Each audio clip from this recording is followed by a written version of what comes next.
everybody, and good day to everyone else who is listening to it at different times.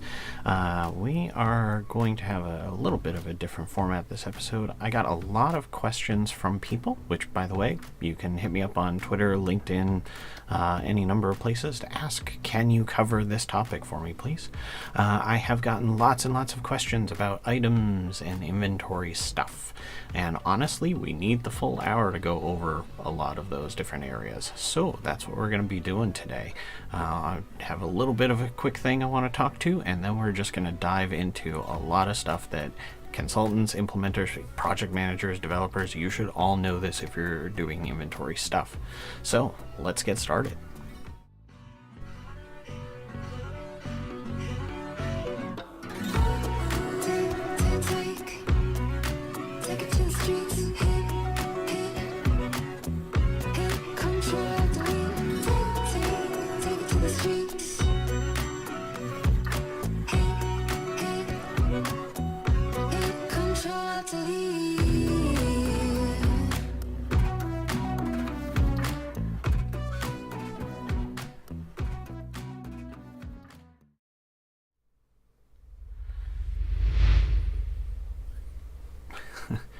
Forgot it did that little overly fancy swooshing noise there.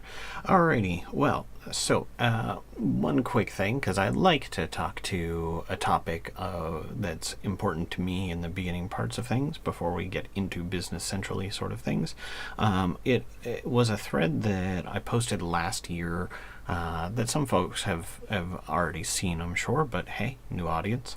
And it's a concept that came up in someone was struggling with the fact that they were having a really hard time working with the system. They felt like everything that they were learning, they felt very one step forward, two steps back, and that it was very difficult for them to feel like they were making any progress. And that happens a lot to folks in the startup community too, that, if you're running your own shop, there feels like there's always something. There's always more things to do that are setting you further back from your objectives. Trust me, I feel it. This is my third company, as an interesting side note. And the best way that I ended up thinking about it was something that I had to help my son learn when he was much, much smaller. He would get very frustrated because he was a bright little kid, and lots of things, when you're a smart little kid, you go to try it, you might stumble once or twice, but then you got it and you're done. And so learning is easy. Learning new stuff, it's easy. Well, until it isn't. Not everyone can do everything like second, third try. That's not life. Some things take some serious effort. And the way that I explained it to him, because as you have probably noticed, I'm a pretty big metaphor and simile sort of person, is anytime that you're trying to do something new and you've made an attempt, whatever have you, it feels like a failure. And it just kind of sits there in your brain, particularly if you're a spectrum person. Failures sit really obviously in the brain. And it's just going to sit there. And you might try again, and another failure sits there, and they feel like they start stacking up. Well, the thing about that is that eventually, that means that you can climb those little buggers. You're going to be able to reach higher and higher because you're stepping on all the things that you know don't work. So we ended up calling this idea, because my kid was very little at the time, we ended up calling this Fail Mountain. That you got to climb Fail Mountain. And sometimes it's about having enough things that you've tried that didn't work to pile them up and reach to a higher level.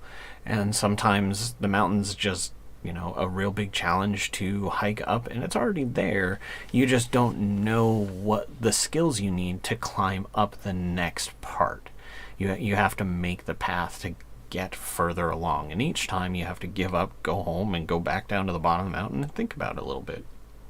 So that happens a lot. It sometimes feels pretty awful. But learning what doesn't work is a very important skill. It's the foundation stone of progress, really. So, anyways, I'm hopeful that while a very short little topic, it was one that I've talked to in the past, and I thought it would be fun to go through again. I really did want to save a huge chunk of time to talk to inventory topics in Business Central because it's a doozy of a topic. There are going to be things that we're probably not going to get to today. There are things that this is an area of which there's a lot of configuration that changes the whole process. There's a lot of customization that needs to happen, and there's a lot of underlying assumptions in Business Central on how you should work with inventory that if you're not familiar with those assumptions, the whole system seems really strange and foreign. So let's spend some time talking to that. I am absolutely going to talk through things, so for people listening through in podcast form rather than in YouTube and streaming and whatnot, hopefully I'll be doing a good job of describing everything we're going through. So let's pop open a Business Central system to have kind of the starting point. So one of the first things that I find people stumble on very quickly is understanding the big scary question of what in my system for an item is available. Is there a field, like can I pull from Power BI to Power BI? Can I pull to Power Apps? Particularly mentioning those because it's a lot of people who work outside of Business Central that struggle with this one. How many are available? Well, every BC developer in the room is already going, oh boy, yeah. There is no single field in your system that will say this is how many are available. Because this is a fairly powerful system, it means that there are so many configuration options and business considerations that drive what does available mean. So, with that in mind, you have to figure out first to your customer, what does available mean? And that can get really complicated very quickly, and we'll kind of explore the why of it. Where you get started when you're looking at Cronus for the first time, where you get started on what's available are a set of flow fields in the item card on the inventory section, the fast tab called inventory. You'll see right out of the gate that there are 3 fields that give you a hint to your availability. One is the inventory field, and you'll see that these are drill down capable. They are flow fields. This means that they are dynamically updated based on information underneath the item card from some other table, for those of you not familiar with flow fields. The inventory field in our Cronus environment here for one of the guest chairs says that there's 95 available. Well, here's the thing. In which location? Business Central supports lots of different locations, and those locations could be on other sides of the planet. Some of those locations could be vendor-managed inventory. How can you say, oh, sure, we've got 5 available? Well, you might have 5 available, but it might be that, of this 95 on the item card, 90 of those are currently in a country that has a quarantine going on, and you can't ship those 90 out of that country. You don't really have 95 available, you have 5. How do you know that? Well, from the item card, you don't. And then additionally, there are some other fields that are shown right out of the gate as well, called quantity on purchase order and quantity on sales order.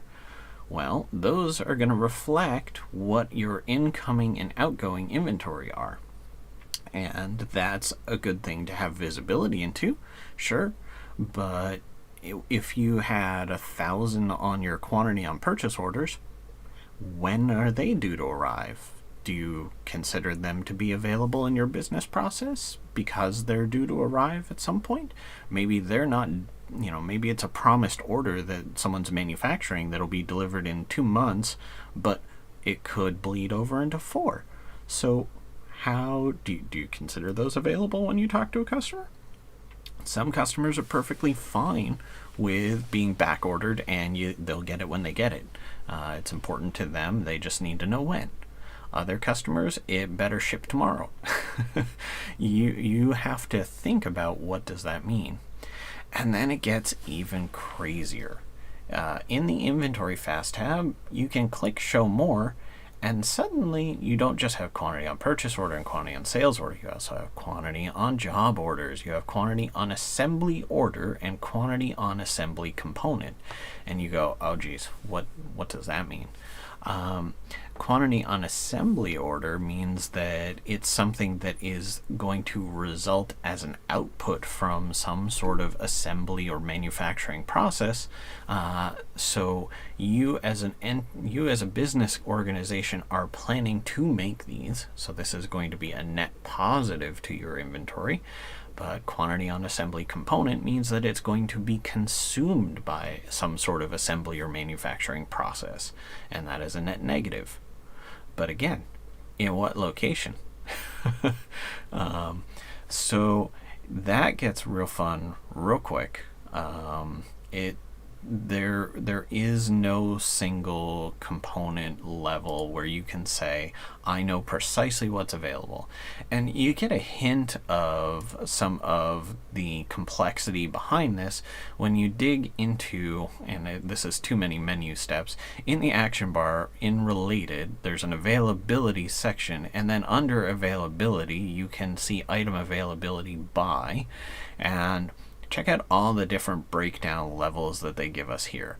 You have item availability by event, which means that it's going to show you sequentially all of the different events that are known in the system, potential ships, potential receives, potential assemblies, all those sort of things. It's going to show that list of those events and give you a sense of how your item forecast is going to go. There is item availability by period, so you can say, okay, show me week by week. What am I going to have? There is item availability by variant, which we'll talk to in a couple of minutes because that's a whole nother level. Same for item availability by unit of measure, because sometimes unit of measures are real important. And you can see that there's also item availability by location, lot, and bill of material level. Well, I mean, that gives you a sense of how complicated the availability is. That the base product has over 7 different ways right from the start to potentially look at the question of what's available. And if we go into each one of these screens, we get some interesting insights into the level of detail that comes behind it. Looking at item availability by periods, we can see we can view it by different periods. We can view it by day, week, month, year, accounting period. But on the lines for this, we see all those different periods, and we see that there are requirements, receipts, planned order receipts, projected available balance, and these are all drill downs. So there's more and more info behind all the scenes. So availability is a doozy of a question, and that is something that I think trips up people new to Business Central in a big way. So that leads us to some other fun questions. First, let's zoom out for 1 second and come back to items as a concept for starters. In Business Central, items these days have a type, which I think is a really interesting idea. These used to be broken out into different parts of the system and have been consolidated to the item card under the type hierarchy. Used to be item was just inventory. Once upon a time, you could only have an inventory item. That made sense. It was an item. You kept it in stock. There you go. They over time have added support for what is referred to as a service type item, which is sort of fascinating. The idea behind this being that you could functionally train your users to work with it just like an item, but There are some differences and variations on how much you would potentially track inventory around it, and how that's going to be available to use on other parts of the system. Like you would never. We're not going to chase down that rabbit hole, but service and non-inventory items functionally work fairly differently, but they allow users of the system to work with the same pricing, the same discount groups, all those sort of functional pieces can be tied to the service and non-inventory items. Non-inventory being things like, well, we want to carry this as something someone can order, but we're never going to stock this. We will only use this for drop shipments and things like that. That role used to be filled by a separate system and may still be in there. I haven't looked before the stream, called non-stock items, which was once upon a time a nice little way of doing things. So without delving into the rabbit holes of type, there's also a core concept that is a little bit new for some non-BC folks, that items always have a unit of measure code. Whether that be in this case, for example, they use PCS as pieces, aka each. You could potentially have different things in different units of measure, but for the perspective of your inventory and how you would count these things and how you might value these things, what do you consider the baseline? For example, if you're a company that has spools of wire that have 5,000 meters of wire on the spool, do you potentially just buy and ship the whole spool? You never ever unwind it ever? Okay, well then you might track those in pieces. But if you're the kind of company that buys big spools and then consumes or sells in those individual meters, then a base unit of measure you might want to use is meter. But not only can you have a base unit of measure, you can have separately on the on the prices and I believe it's replenishment fast tabs, you can have a sales unit of measure and you can have a purchase unit of measure. Well, what do all those different things mean? How do they relate to each other? If we look at the item unit of measures, which I always get myself a little lost as to which menus, the action bar of the item card, I do hope they clean it up because I find it's very, very challenging. For those of you not following along visually, we have in the action bar process item, prices and discounts, request approval, and then we have the deeper menus of action and related. Well, under this item menu, we have comments, attachments, attributes, and adjust inventory. Perfectly reasonable things that we might want to get to frequently. But under the actions menu, we also have a folder called item. And under that, it has variants and identifiers. I don't know why those are actions. If we go under the related menu, we have another folder called item. So when you try to teach users where to find this stuff, or you're just not in here every day, that's a mess to navigate these menus. I really hope they clean it up because I don't understand why variants and identifiers is under actions. You're not taking an action. Those are related setup items.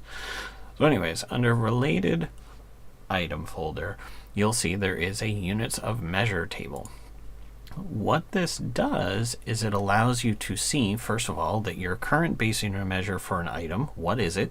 And that will always be quantity per unit of measure 1. So anytime you're dealing with this unit of measure, that is the measure that you're working with. So in our wire example, meters would be quantity per unit of measure 1. In our spool of wire example, we could then set up another item unit of measure for this called spool, or unit, or whatever makes sense for your organization. And the quantity per unit of measure on that would be 5,000. Then, when your users are going into a purchase order and you've got it set up to buy in those spools, if they buy 3 spools, when you receive that in, it's going to do the math for you automatically and say, cool, you've got 15,000 meters. Ta-da! And that's it. You don't have to do any of that conversion work. Your users don't have to do that conversion work. That is super helpful.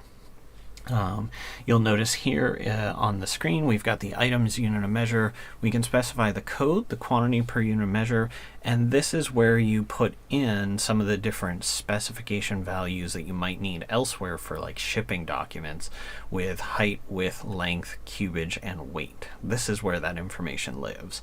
I get the question a lot of I need to enter in the weight of my items so I can put them on a picking document or a shipping document.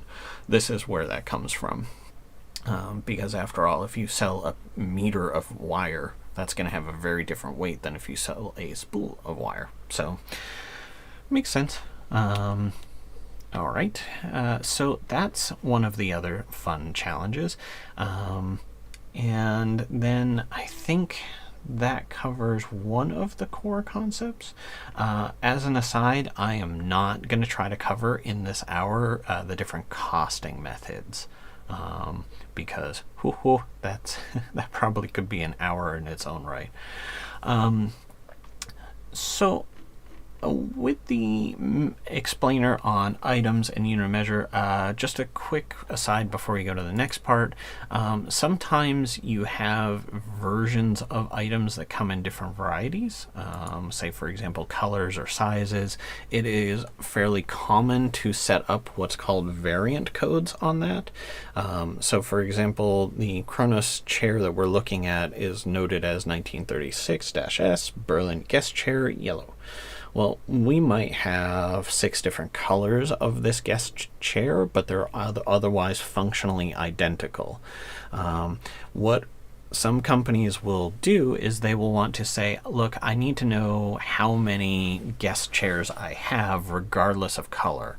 And I would like to be able to drill into and see the differences of which items I have. And that is managed via a system called variants. Under our action item variants, which I'm not a big fan of that we do it this way, you'll note that we just get a list here that is code and description.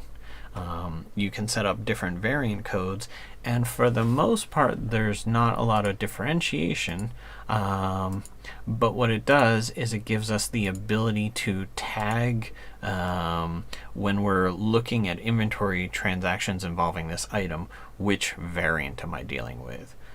So that was why we had the ability to look at the availability by variant. So if we had 6 different colors of this guest chair, we've got 100 in stock. Well, we might drill into the variant to go, we have 13 red, we have 16 blue, blah blah blah blah blah, whatever makes sense. So that can affect some of those availability calculations as well. If you've got variants involved, you have 95 in stock, but of which color? So it can get pretty complicated pretty quick. So let's talk a little bit about some of the underlying tables behind the item card and what's going on transactionally with it in the system. In the related menu, under the history, we have entries. Just like customer has customer ledger entries and vendor has vendor ledger entries, item has ledger entries. But when you pop that list open for the first time, you may have a bit of a panic moment as you go, what in the heck? Here under history entries, we have ledger entries, physical inventory ledger entries, reservation entries, value entries, item tracking entries, warehouse entries, and we got a couple of oddballs in here of application worksheet and for some ungodly reason export item data, which to me is an action, not related. So I hope at some point that we can do pull requests against the base app, because would I want to clean up these menus. Just like a half a day of let's move these to be logical, please. Anyways, I assure you that it is still better than it once was.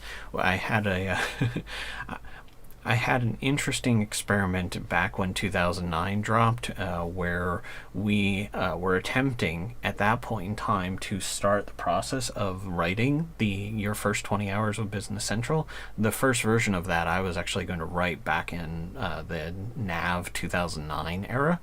And we were going through all of the role centers, looking at all the different action bar items, and there were duplicates, there were misspellings, there were places where if you clicked on something in that menu, it wouldn't even go to the right object. It was a mess. So I promise that it is infinitely better than it was. 2009 was not a gold standard version, I'm afraid, for usability. So if you're out there today using NAV 2009, or a customer has come to you saying they want help with their NAV 2009 system, I am very sorry to hear that. Please move to Business Central. Anyways, so the ledger entries is as useful as it sounds. It's your straightforward what has changed of stock in my system. When stuff comes into or leaves my inventory for this item, what is the impact of that? What kind of transaction is it, etc. The physical inventory ledger entries, if you use the physical inventory system, whether to do full physical inventory or cycle counts, they segregate these physical inventory ledger entries just so that way you have a better visibility into it. I think that's a good thing. That's fine. Reservation entries, that is a whole, I would say, half-day session, not even a full hour. That's a half day. There's mechanisms in the system by which you can say, for this given customer's order, for this given vendor's order, I want to have this inventory promised to this transaction. It comes up a great deal with lots and serial numbers, which is I feel like I could teach a week-long class on some of these topics, so we're not going to dive into that. Value entries is an interesting table, and it's worth talking to in a moment. It has to do with the financial transactions related to the value of the inventory that is in your system. We're going to talk about that in a sec, related to ledger entries. Item tracking entries is part of the lot tracking or serial tracking mechanisms, because there are some implications to that. We might be able to squeak in 10 minutes to chat about that in an overview. And then warehouse entries talks to the fact that there's a warehousing system in this product. And for example, in a warehouse-based location, when you move stuff between different bins, there is no effect overall, because it's still within the same location. There is no effect on the overall availability or the financial value of that stock. So those entries need to be kept, but they don't necessarily need to clutter up your availability info table, the ledger entries, the item ledger entries. So warehouse entries is a whole separate table, and that can throw people off a little bit here. Application worksheet, that is related to costing, so we're not going to dive into that. So let's look at the item ledger entries table. The item ledger entries table looks an awful lot like many other ledger entries. If you've ever drilled down into customer balances or vendor balances, it will look pretty familiar because it's got posting date. It has an entry type, which lets you know what kind of transaction. It has a document type to let you know which kind of document did this transaction. So for example, in our list of things, we have a few different sales shipments that are entry type of sales. We have some purchase receipts that are type of purchase. And as you can imagine, as we scroll off to the side, we see that the sales transactions, they show negative quantity impact, and the purchase receipts, when we received those items in, have a positive quantity impact. And that drives basically what's behind the item card inventory field is a sum of not the quantity, but this remaining quantity column. For those who are following in audio, we have quantity, invoiced quantity, remaining quantity. We've got some sales amount and cost amount and an open Boolean flag off to the right, and all of those are pretty relevant. So what's the sitch on quantity, invoice quantity, and remaining quantity? Well, for starters, every one of these transactions was originally related to a sales or purchase document. You can do item journal entries that aren't related to a document type, but the ones we are currently looking at for this item on screen, they were all related to sales or purchase, not adjustments. So for the sales ones, for example, we have a quantity, say, -2, and we'll notice that we have an inventory invoiced quantity -2. That means that not only was the shipment posted, but also the invoiced. So we know, looking at the item ledger entry, that this was a fully invoiced sales shipment. And the remaining quantity on most sales ledger entries typically will be 0 because there wasn't any positive impact to your inventory. For the purchase side of things, there will be remaining quantities based on what's in your system. If we scroll down far enough, we will get to a list of purchase receipts for this, where we start seeing that, for example, in the demo data here, we had a quantity of 10 that has a remaining quantity of 0. That means that somewhere in the demo data here, March 2021, we bought 10 of these, and those particular items have since left the building. So they are no longer considered open, that open flag that we mentioned, a little checkbox. The reason that matters, which items did I sell, is because that connects your sales costs to your purchase costs. This gets deep into the weeds of the costing, but much like when a customer makes a payment and you can apply the customer payment to different invoices, inventory works in the same way. Of a shipment under the hood is automatically applying, typically automatically, is automatically selecting which inventory went out the door. So when I ask the question, for this quantity of 2 that we shipped out, I want to know how much profit did we make on that item. Well, it depends, doesn't it, on which inventory you bought, if the costs are going up and down per unit. You know, say, for example, you're a crazy company who's selling graphics cards. Well, the costs on those definitely have gone a little haywire. So, you know, a graphics card that's been sitting on your shelf for a year, that the value of that might be a lot lower than if it's a graphics card you bought just last month. They might be identical for the purposes of shipping out the door, but the profitability will be very different. So those are connected things. And that is why the sales amount and cost amount fields, they are drill downs. They flow into other records. There also is an option, and let's see if it's available here in Personalize. I didn't look at any of this ahead of time, as usual. It's not my jam. I overthink it if I do that. We'll notice, too, that it says sales amount actual, cost amount actual.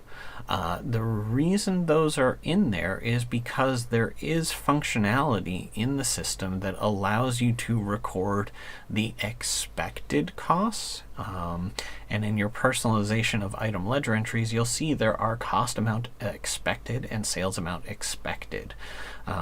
If you have turned on expected costs, or you're working with a customer with expected costs, what that does mean is typically in your business process flow, the actual process of receiving the goods and getting the invoice, or shipping the goods and sending the invoice, are far enough apart in time that it makes sense to also have some estimated value of the purchase or sales, and you want to just get something recorded in your books because inventory has moved.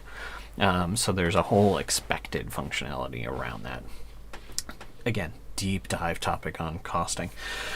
So if we look at the sales amount actual and cost amount actual, let's come into one of our last purchases that we have received.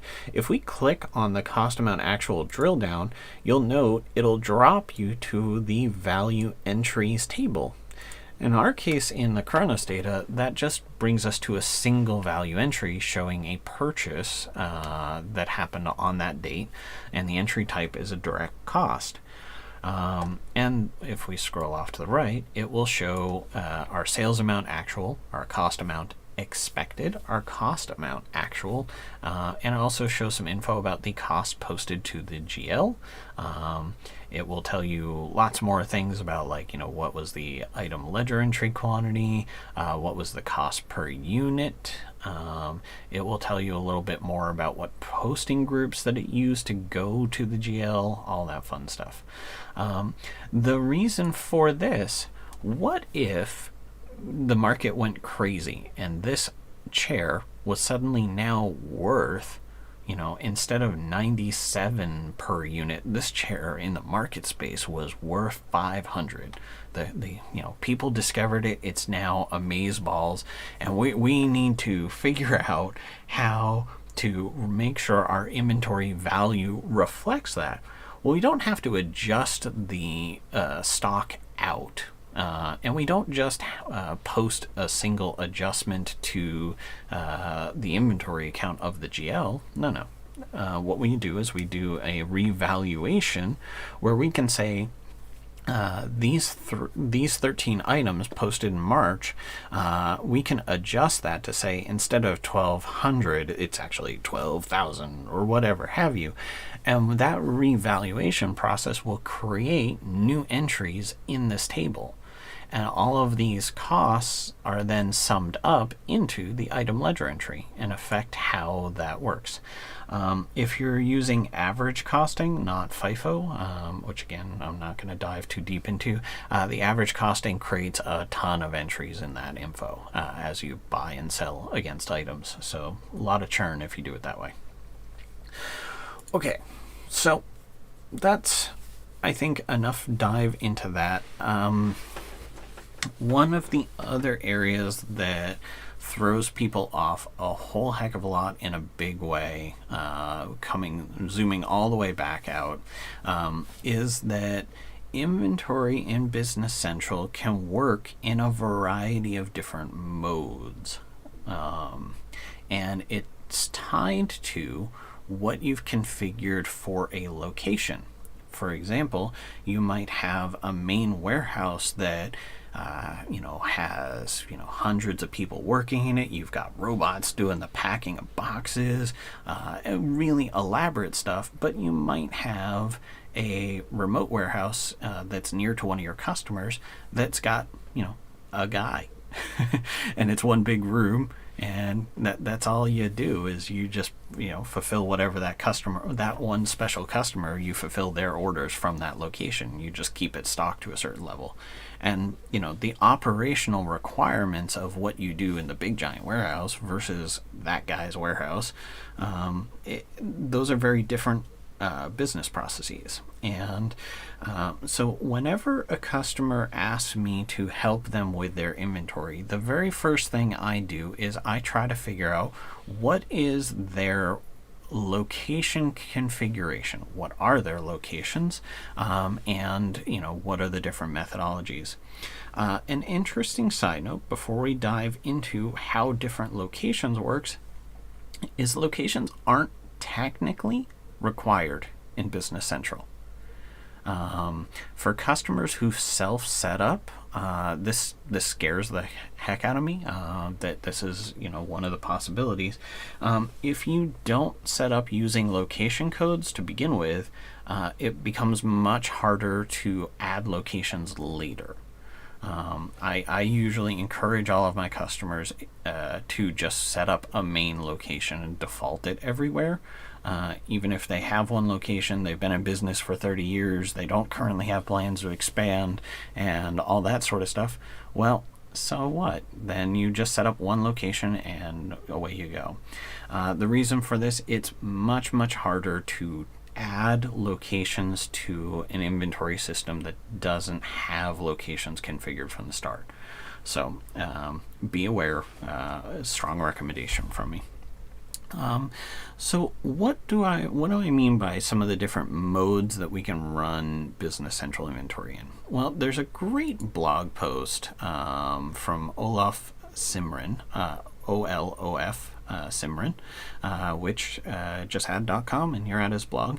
He's got this post from 2015, so the screenshots are about nav at the time, but this is one of the better write-ups of the possible different methodologies you can use for doing shipments, and it gives you a sense of the complexities to what are the different options and the different methods that you can ship goods out of the system. And he wrote it up as 4 main processes. Option 1 is you write up a sales order, and on the sales order you hit post and you pick one of the options that includes ship. So there you go. Very straightforward. There's no extra processes. There's no extra steps. You train your warehouse people or logistics people or your team, whoever. You train them to go to a given customer's sales order and hit the post button after they've set the quantity to ship column on each of the lines. And that's that. You're done. No extra complexity. That is the most straightforward and simple. That works with if you have locations, you can specify a location on the customer card, which defaults to the sales header, which defaults to the sales line. And if you have multiple locations, you can fill those in separately on the sales lines. And that all will work with this option 1. We'll talk in a moment about bins for sure, but if you use different bins, you have to do different sales lines if you want to use different bins.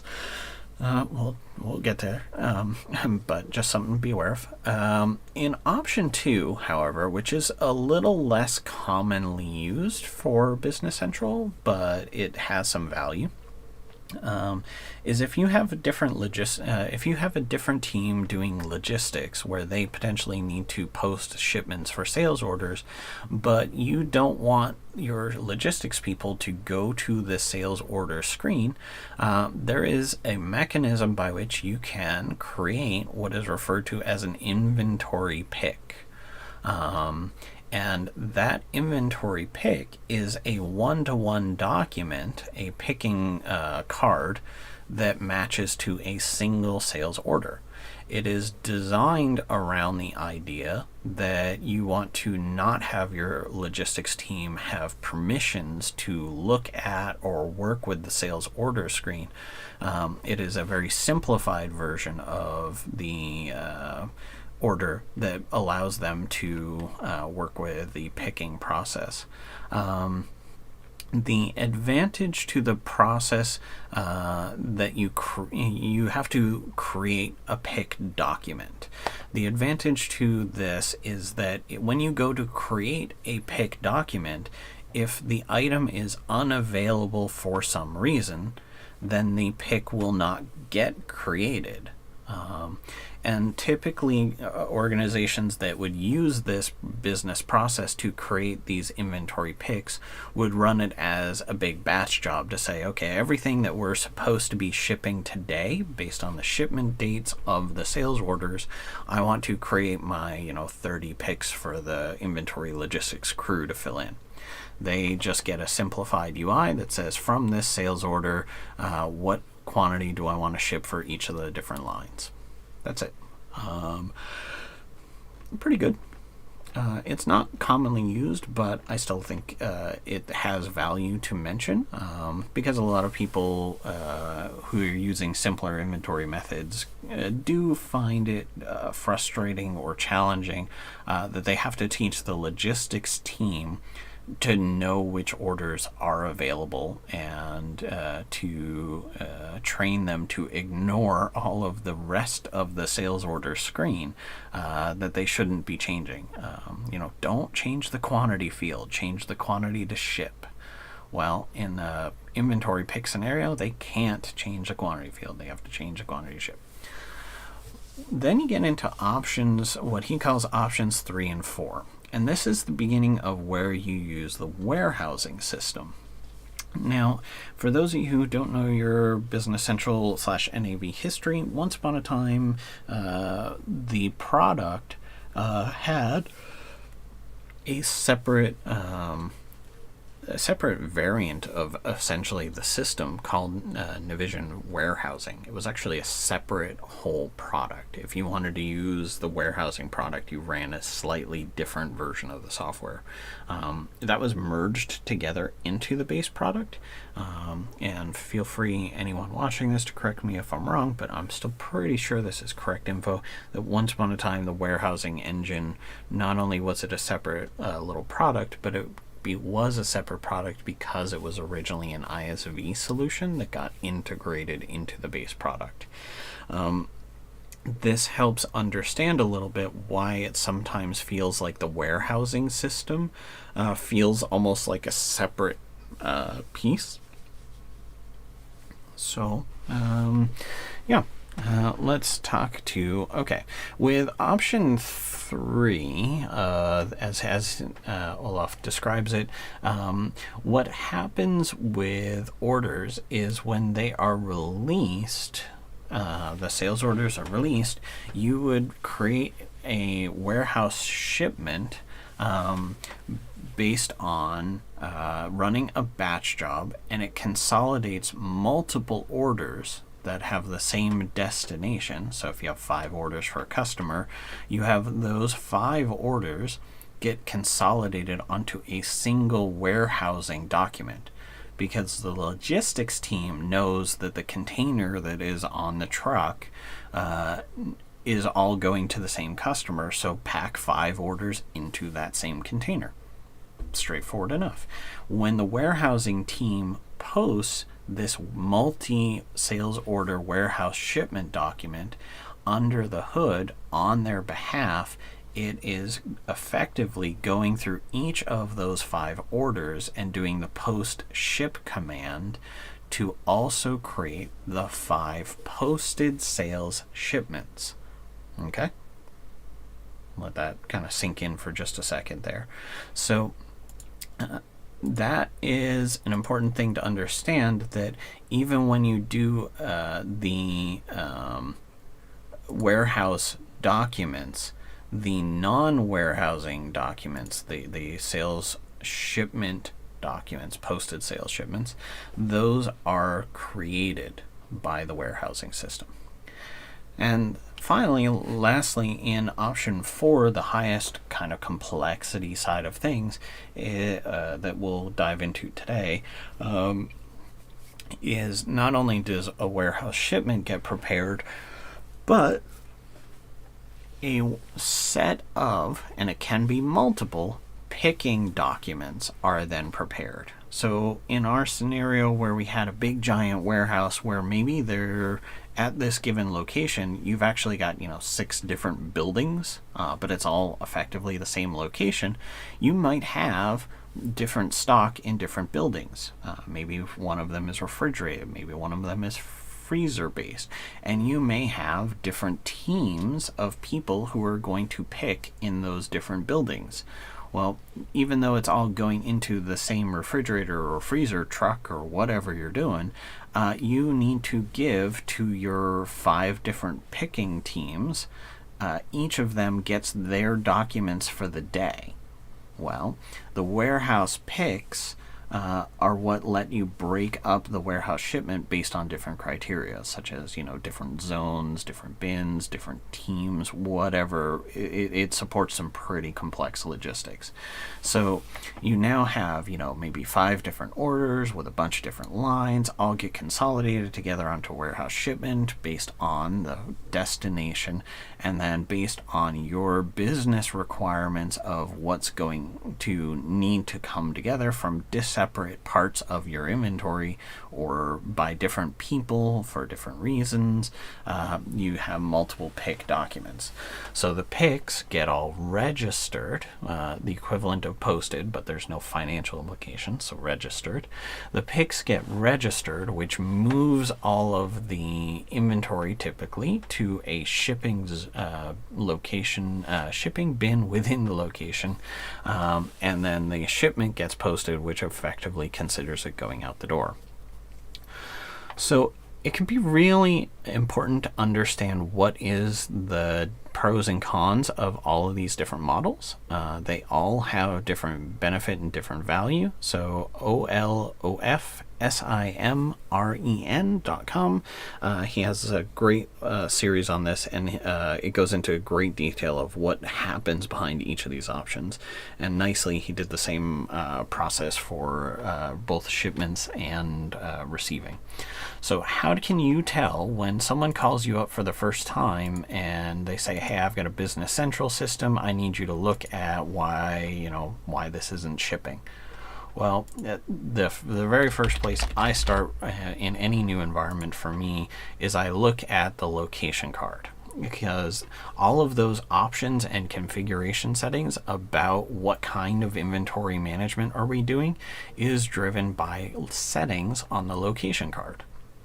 And challengingly enough, in the Kronos data as it stands right now, there are no locations that are configured to use the full warehousing module. It is a complex area of the system. So just be aware that even though descriptively they call it East Warehouse, Main Warehouse, West Warehouse, and a couple of logistics locations in the Kronos locations list, none of these quote-unquote warehouses are using the warehousing functionality.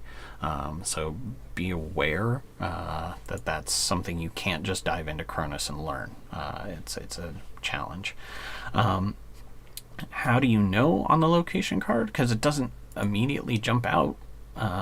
The location card, if you go to the warehousing fast tab, which is also collapsed by default, this drives whether or not you utilize the warehousing module. And interestingly, you can have the process be different whether you're doing receiving or shipping.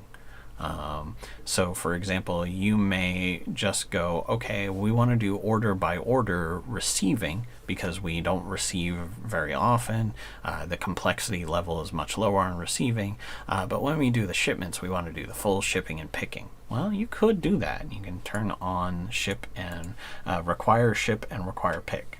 Or you can potentially turn on require receive and require put away. Put away is the equivalent of the pick, where basically, you can break up. We received 2 containers full of stuff, and now we need to put it all the way to the correct locations. There is a full-scale version of this where it traces everything through the whole process, and you can have a really elaborate model around, and that is this directed put away and pick down at the bottom. And that boolean is a doozy, and most of the time it's going to be grayed out if there's existing inventory. You are not really allowed to change this. If you need to turn this on, you effectively need to make a new location and transfer your goods to a directed put away and pick location using a transfer order or inventory adjustments. As an aside, there's also a separate little thing which isn't directly related to warehouse, where you can turn on bin mandatory, and that also affects options 1 and 2, even though we're not using warehousing. So just FYI. If you are going, well, what the heck is a bin? At the location level, in the simple models of things, bins are subsets of a location. A bin could be in a large warehouse. You have, building A, B, and C. You could just go ahead and say, look, they're over in building C. Maybe that's enough granular detail for your warehouse logistics team to know exactly what that means. I have absolutely also seen far more often that in a location the customers will label each and every rack in a warehouse and maybe even each and every single shelf in a warehouse with a bin code. And that lets the logistics person know, okay, if I go into aisle, let's say aisle A, and I look at, rack 20, and I look at shelf 3, A-20-3, that makes sense to my logistics guy. He'll know exactly what to find when he gets the forklift in there. And okay, that is the granular level of detail that helps. Bin is the bottom level of that. So you want to make sure that makes sense to people. In advanced scenarios where you need to have more fine-tuned control over how people use different bins, there is a middle layer between locations and bins called zones. And again, that falls into I could spend an hour talking about bins and how those zones relate, because if you expand a bins fast tab and a bins policy fast tab, you'll see there's all sorts of crazy settings in here. I could do a day-long class in just this location card and all the ancillary results of it. So, because we can't turn on the warehousing modules for any of the existing Kronos locations, I can't show you as part of this stream what it would look like to have different transactions in the warehousing side of things. I would need to set up a new location and do some adjustments in. So we're not going to dive into that today because it gets complex. But some of the other things to be aware of that hopefully this is starting to make everything make sense. If you need to move things between different locations in the system, the appropriate keyword for that is the transfer order. That allows you to do inventory moving between different locations. If you are moving things around between bins in your existing single location, the keyword on that is movements. There are different types of movements depending on what you're doing for your inventory setup. You can see here that we've got inventory movements, we've got warehouse movements, there's also movement worksheets, so it gets a little elaborate, but the idea behind this is that you are recording that things are changing around. If you are needing to move things in and out of inventory, this also depends on what your location setup is. So for example, if your logistics manager, she calls you up and says, look, we had an issue. There was, one of the boxes is broken. We need to zero this out and we'll deal with it later. I think, it was something that our operations did. We're not going to try to do a return to the vendor or whatever have you. Well, then that would be in a full logistics environment, you would need to do a warehouse journal to bring the inventory out of the warehousing system. And as a second step, you then have to go to your item journal. And on the item journal, you'll see under, where the heck are you? Okay, in the item journal, under the actions menu, you'll see there's something called a calculate warehouse adjustment. After you post a warehouse journal, you have to then do the related item journal because something coming out of the warehousing ledger entries, the warehouse entries, that is a quantity-based change only, and the item journal does not only the quantity-based change, but it also allows you to select which cost-related components that is. So, for example, in our crazy graphics cards were cheaper a year ago versus a month ago. If one of those got smashed by careless handling, and you have to zero that off your books, well, which one are you zeroing off your books? The one from a year ago or the one from a month ago? The item journal lets you connect those things. So depending on the complexity of your location setup drives a variety of the different processes that you have to handle. And that is without even getting into some of the complexities of using the variants and all that sort of thing. Let's see, I'm just trying to see what else we can fit in here, because there's a day's worth of content just using this as a syllabus.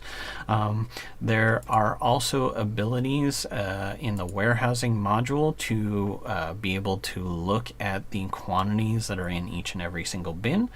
So in your item card under related in warehouse, you can see bin contents to look into across all your different locations. What do we have in each bin?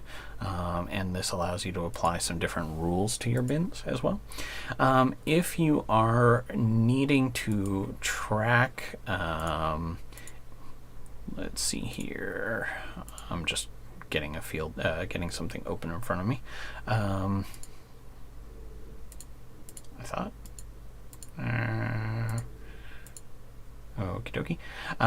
One of the options that we're not going to go into because I don't have this set up correctly for that, one of the other options you have open to you is you can also have what are referred to as stock keeping units off of the item card for the warehousing module, so that you can potentially have different SKUs to be able to see what your availability is based on different locations, be able to do different traceability per locations, all that fun stuff.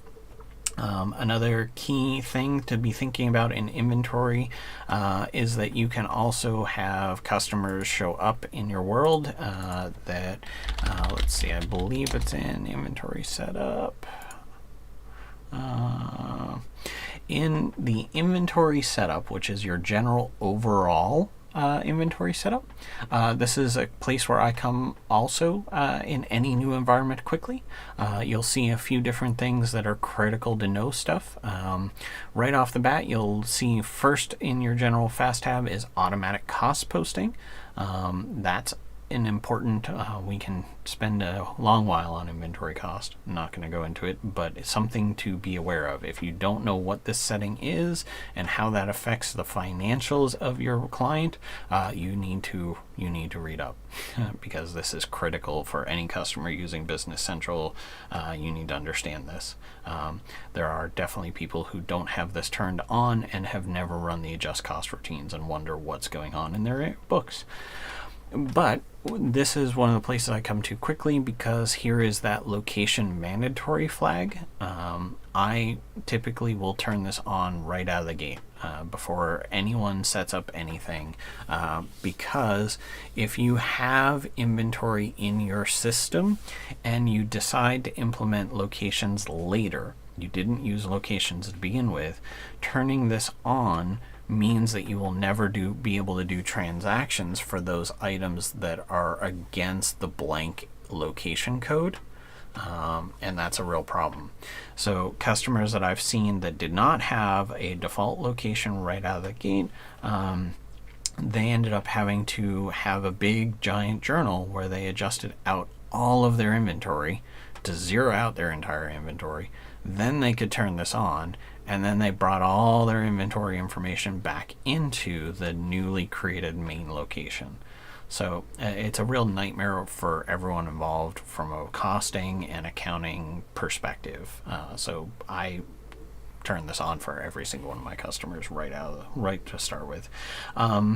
Another thing to be aware of too is there is the setting here on the general fast tab of the inventory setup called prevent negative inventory. I'm always surprised by organizations that are okay with having this set. It speaks to their business process isn't disciplined enough, and sometimes it can't be. So, there are plenty of good reasons, but this being off means that if I only have 5 in inventory in a location and a customer orders 10, and the logistics team for whatever reason goes, oh yeah, we've got 10 down here, they haven't maybe hit post on their receipts yet, whatever have you, like the system will just let them do that. And it'll kind of get itself sorted out later when you post the purchase receipt to receive that inventory in, but only kinda. So beware. That's an issue, I think. All right. I think we're mostly out of time with this. There are a million other settings in here that are all sorts of good things to know. There are ways to be looking at, how do we do replenishment? We could do an entire section on the way that the item tracking works, because I know people get stumbled on that in a big way because it's complicated. We could do all sorts of talks about the replenishment systems. We could do a whole episode on assemblies for sure. And there's lots of information in here about, extended text and how do you manage translations and cross-references. So we could do lots, but I'm hopeful that this gives enough information for people when they go into Business Central. They're trying to understand what's in the system, what is the inventory, how do we do the different transactional stuff. I hope that gives enough info for people to start to learn their way around things. So with all that in mind, I think that wraps us up for today. I went a little over even trying to hurry this down into an hour. We still went a little over that. There is so much in here that you can do. There are so many great ways that you can be using this part of the system. It is designed to be incredibly flexible and incredibly powerful, which means, of course, it's a little bit like when you look in the front of the airplane, you look at all of the switches and toggles and buttons and you go, oh, the inventory system of Business Central is definitely one of the areas of the system where there are layers and layers. There's a whole bunch of functionality in here around being able to promise dates and build demand forecasts, and it's great stuff. You can make a career just on understanding this area of the system. I hope it helped developers and implementation people. This is all stuff you should know if you're working with Business Central. So I hope it helped. Let me know if there are other areas of which you want me to dive into inside of inventory. But I think that's going to cover us for today. And lots more to go over. Shoot me questions, and I hope that as you go through your week this week, that this has provided some value. Take care, everybody, and see you next week.